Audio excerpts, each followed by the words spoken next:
Carl Lewis was a pretty good athlete in his days.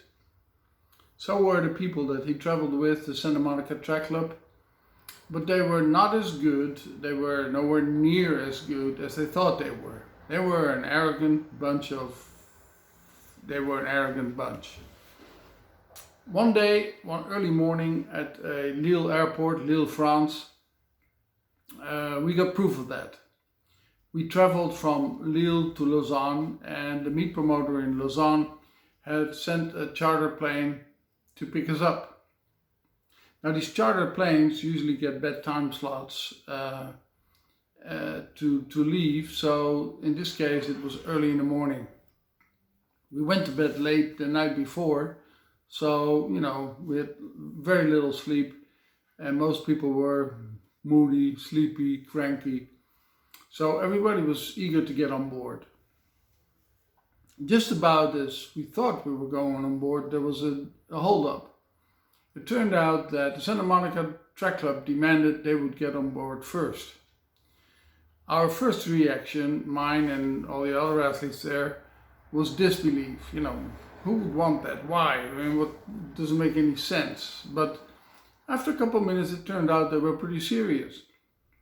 Now, there was a whole bunch of star athletes in the group waiting to get on, and their egos didn't take that. So there were like 3 or 4 groups managed by one manager, and everybody was talking to each other and saying, no, we're the most important ones. No, we're the...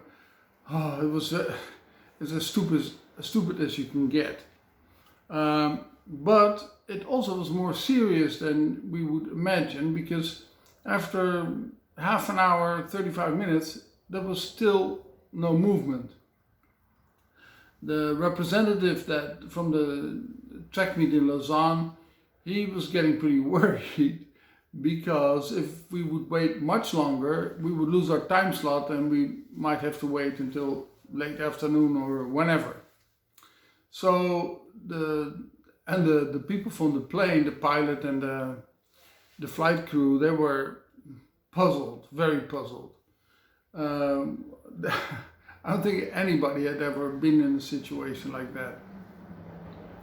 So at first we laughed, then we got annoyed, then we all got bitchy and cursing the Santa Monica Track Club.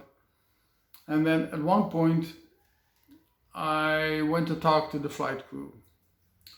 I'm sorry, it was my idea, but it was.